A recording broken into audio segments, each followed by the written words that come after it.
Et bonsoir, bienvenue pour cet ADG numéro 2. Et aujourd'hui nous parlerons donc de Rogue Legacy. Analyse du jour, vous connaissez tous le feu.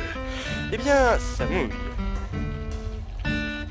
Oh mon dieu, mais quel est ce jeu? Eh bien, c'est Rogue Legacy. Mais qu'est-ce que c'est donc? C'est Rogue Legacy. Si vous n'avez pas encore compris, je vais le redire une fois. Rogue Legacy, disponible sur Steam. Bien évidemment sur ordinateur payant. Vous pouvez le craquer également. Et sur PlayStation 3, 4 et PlayStation portable vide. Ce petit jeu fun est sorti en 2013 et 2014 chez PlayStation car il a eu quelques améliorations. Ce jeu est un roguelike, c'est-à-dire un jeu développé à la base de l'ancien jeu Rogue où vous deviez explorer un donjon avec un personnage.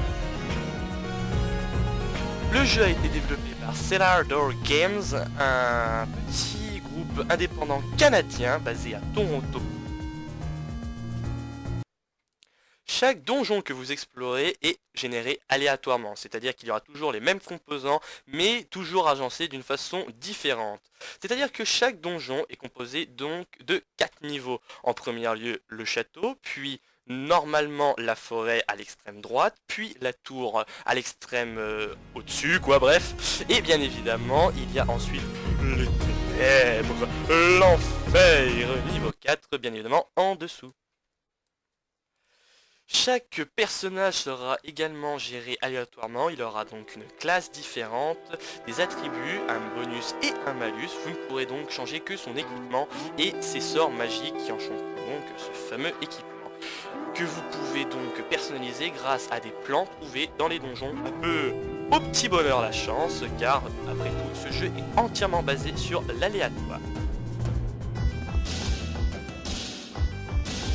Le but suprême est d'arriver à vaincre les 4 boss qui sont dissimulés dans chacune des 4 zones afin d'accéder à la dernière zone ultime, une tour remplie de monstres et de pièges, afin de battre le boss final. Chut, nous ne dirons pas qui c'est, pas de spoiler.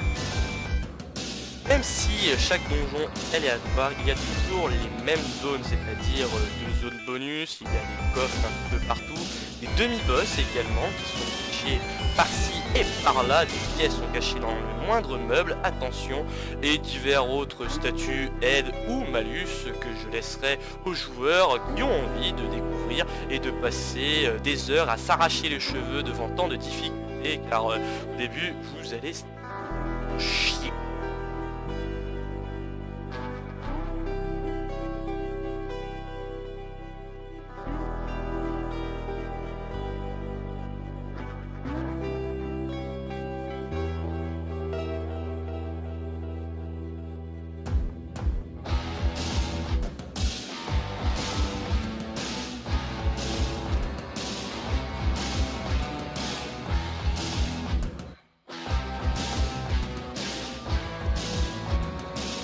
A chaque fois que votre héros meurt, son successeur viendra prendre sa place et ainsi de suite, et ainsi de suite, et ainsi de suite, 1 mort, 2 morts, 3 morts, ainsi de suite. Vous pourrez donc choisir entre 3 paladins différents et au passage améliorer votre manoir ainsi que le stat ou encore changer votre équipement via le forgeron et la voyante.